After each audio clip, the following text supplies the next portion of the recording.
Well, this ought to be interesting. My name is Glenn Woods. I'm a radio talk show host, now living here in the state of Wyoming. But I grew up on Sanibel Island, Florida. Now, that's located here. The hurricane Irma is here, and my hometown is about to get hit broadside by a Category 4 hurricane. And then suddenly it struck me, what if I use XPlane and turned on the mode where it matches actual real-time, real-world weather conditions and tried to take off from where the hurricane currently is, say here, Everglades City. Well, when I turned X-Plane on, and I only used the Cessna, I'm not trying to launch a big jet here, I turned X-Plane on and the stall warning was already going off and the plane was vibrating and I hadn't even left the ground yet. So, let's see what happens here. Now, the first time that I try to take off this way, you'll notice there's some fuel storage tankers off to the right, and I almost ran into them. I don't really need to use the runway to take off. Now, you see that wind gust behind me here? That's actual wind gust coming from behind me. So I'm not really using any power to move the airplane, not much. The plane's pretty much just being pushed on its own. Now you see I go ahead and make the turn here. The plane almost wants to flip. Did you see those gas tanks? You'll see them coming up and again. I almost hit those gas tanks over there. Alright, now why not, if I have enough wind over the wings, why not just fire it up and head straight into it? And so that's what I did, and whoop, up and over the building we go. There we go, I'm in the air. Whoop, easy now, don't want to stall out here. Bring it back down, there we go. Okay, so it's gusting, as you can see. Now what I'm going to do here is just go ahead and set the autopilot. And the reason for that is, while I'm doing pretty good flying directly into the wind like this, I might as well just go ahead and set the plane up to fly itself. It'll do a better job than I would. Okay, so you can see by the map here where I am, and what I'm going to do is fly up to Naples. Now there is an airport, you can see there before Naples, but the wind is heading in the wrong direction. We'll pass over that airport, but the wind is in the wrong direction for me to land at that airport unless I want to land completely sideways. And if you take a look at the conditions, you'll see that X-Plane cannot mimic a hurricane exactly the way it is. So I'm getting gusts of 60 miles an hour. Even if you look at the map of where the hurricane is, X-Plane isn't showing exactly where the hurricane is and isn't mimicking exact intensity. I mean, realistically speaking, we have winds of like 155 miles an hour, which means if I were to point the airplane directly into the wind, it would just probably flip the plane backwards. I would never get into the air. But okay, it's doing the best it can to mimic the conditions. So into it I fly. Now watch things when I return to the cockpit view. Watch for things like the airspeed. You'll notice the airspeed jumps up and down as the wind gusts. And you'll also notice the crab angle that I have to have. As I go to the map, you can even see it on the map. The crab angle is severe in order to keep me heading in the direction that I want to go. So now what I'm going to do is try to tune in the VOR and see if I can fly the VOR to the Naples airport. Oh, you also notice, if you go back and look, when I give myself the pilot's point of view, I tend to sit myself up a little bit. Well, I'm kind of a tall guy.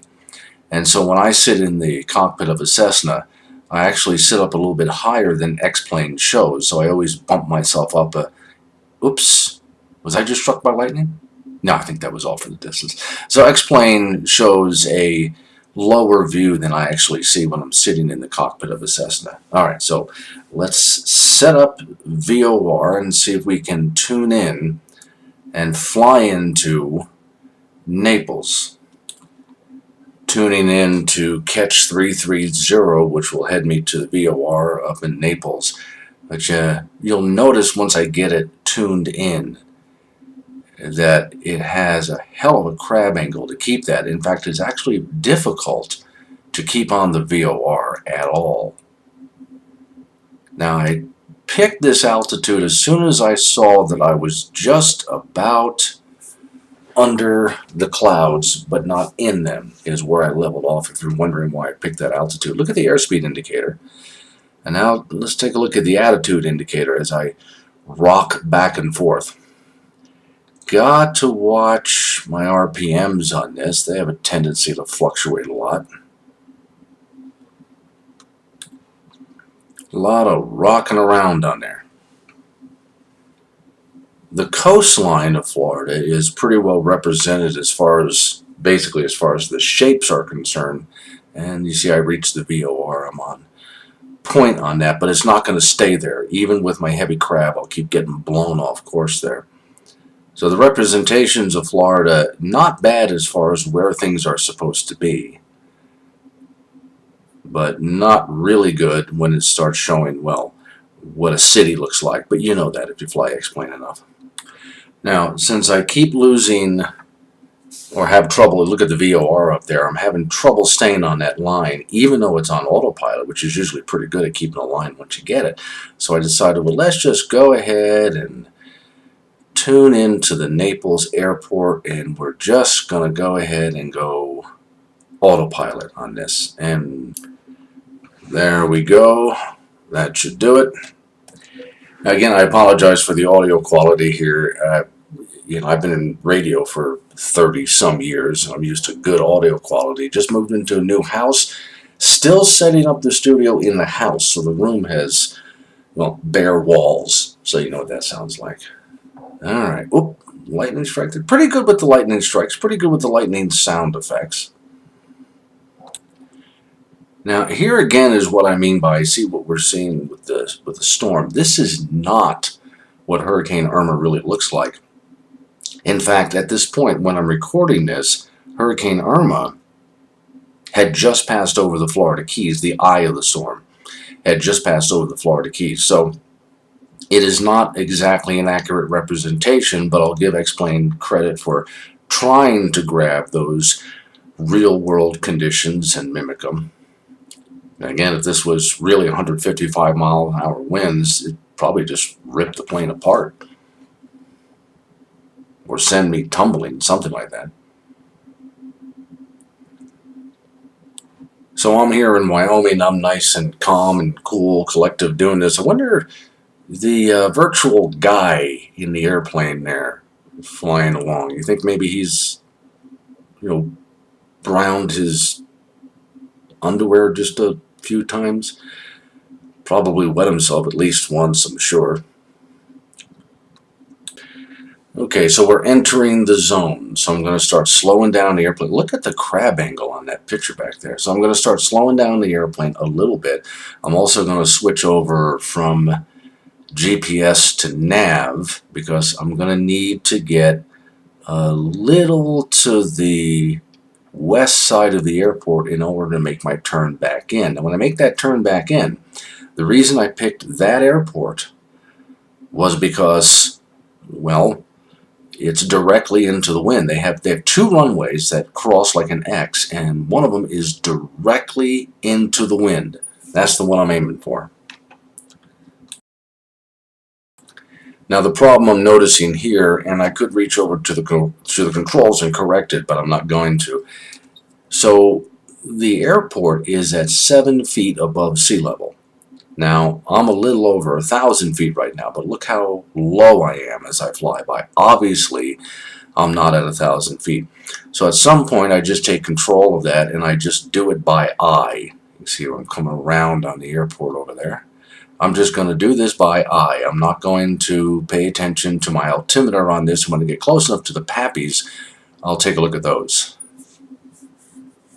Use that as my way to judge how I'm going to come in on this thing. Although, think about it. We're going to be landing here with winds that are strong enough to lift the plane up without the propeller running. So this ought to be an interesting landing. Getting close to where I'm going to make my turn. There we go. And I'm still using the autopilot for just a little bit longer. At some point, though, you'll see it. I make this turn, and this is sort of a marshland that's in the area around Naples that I'm flying over now. But as I start to come up on the trees, you'll see, there they are, making my turn. There is no way that I am at over 1,000 feet.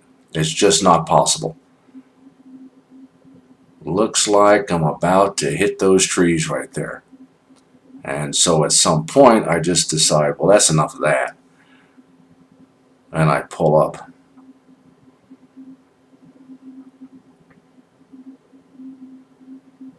There we go. No, I was going to slam right into those. Altimeter's wrong. And again, I could reach over and correct that, but no, at this point I have a visual on what I'm doing, so I don't really need to. Okay, up and over we go. Now I've got to fight the wind. It is a direct wind into this runway. I mean, it's pretty much direct down the runway, but you can still see I'm fighting a lot of gusts here.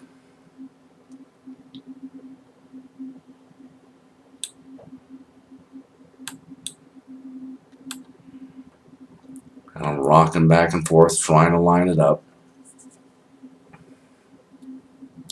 And at some point I go, aha, runway, visual. I actually have a visual on the runway. Okay, now if I can just get this sucker lined up and do it without crashing. Now I'm using two things. I'm using the map, as you can see there, to line myself up. But I'm also using, well, right in front of me, you can see my GPS, and that's giving me a pointer toward the airport as well. But now I see the runway. See that right there? Okay, that's pretty obvious where that is. Now here comes the hard part. As we get in closer, what am I going to do with this airspeed? And a lot of that airspeed indicated is just the wind blowing against the plane. It's not how fast my plane is going. Oop, gusts knocking me left and right there. Come on, I was right up the middle a moment ago. Okay, now I'm, whoop, whoop, whoop. Okay, that just ballooned me up. A gust just ballooned me right up. Okay, engine off. Let's see if I can just glide. I'm in idle right now. Come on, come on, come on. Oh! Yes! I cannot believe I just did that.